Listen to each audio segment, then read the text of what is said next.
Hey, Tay here, so welcome to the VR Tech channel. So it's not secret that Apple is actually working on some kind of VR or AR headsets, and today Bloomberg released a big report on what to expect from Apple actually already next year. I don't usually cover Apple, but well, this is our cup of tea, so of course, let's get into it.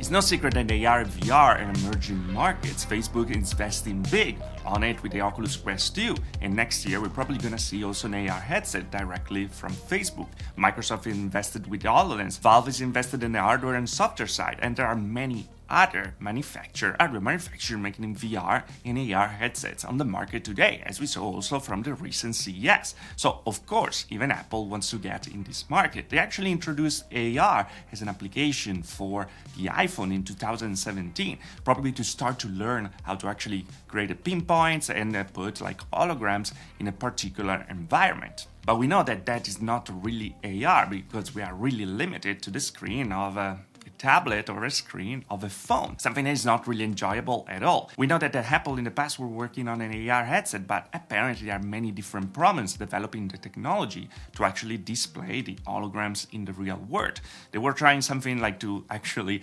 project the image to your retina, and some people went to the hospital, so well, they were trying something new and a little too invasive, apparently. So later in the years, they actually switched a little the focus on a VR headset. That's actually what I want to talk about today. Because, well, the product we're talking about is not really the usual Apple hardware, at least from what is the report from Bloomberg. Now, this is going to be a complete VR headset. What does it mean? That we're going to be, of course, in a VR 3D environment with our own applications, store, and stuff like that. But the particular thing is not really aiming to the broader market like they usually do with products like the iPod, the iPhone, the iPad, and stuff like that. But well, what they're expecting is to sell just one headset each day for each store. So roughly, doing some calculation, with 500 stores around the world, it's going to be around 180,000 units. That is far, far from, well, the numbers that we know from Apple. The particular thing is that they're not actually aiming to a regular market also when it comes to price,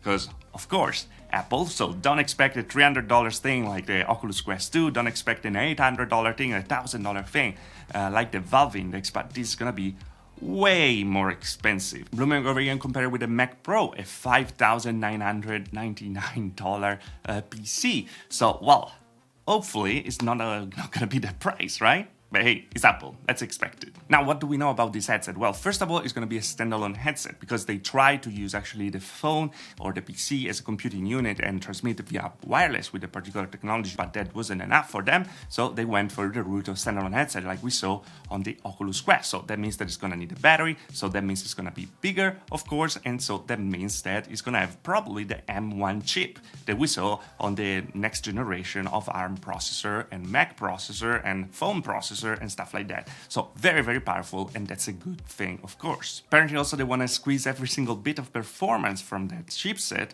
and that's because there's going to be also a fan over there. There's kind of a weird when we talk about a VR headset, because when you want something portable, well, a fan is not usually there, and it's going to use a fabric design probably to contain the weight, because of course when you talk about a standalone headset, well, it's going to start to be a little heavier than usual.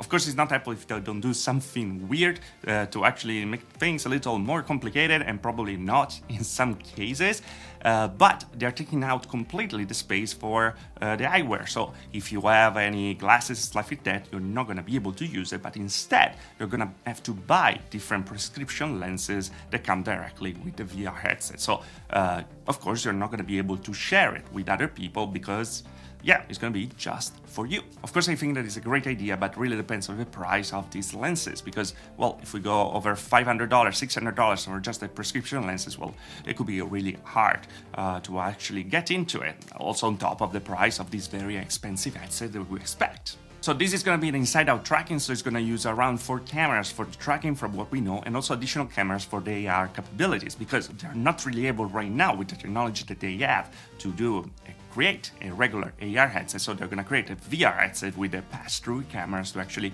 see the real world at the same time that you're projecting also holograms on it. So that is gonna be great, of course, for developers and stuff that want to start to create applications for the store for a future AR headset coming in the future. Apparently, there's already a name for the operating system of these glasses that is not gonna be iOS, but it's gonna be ROS, so probably Reality Operating System. Nice.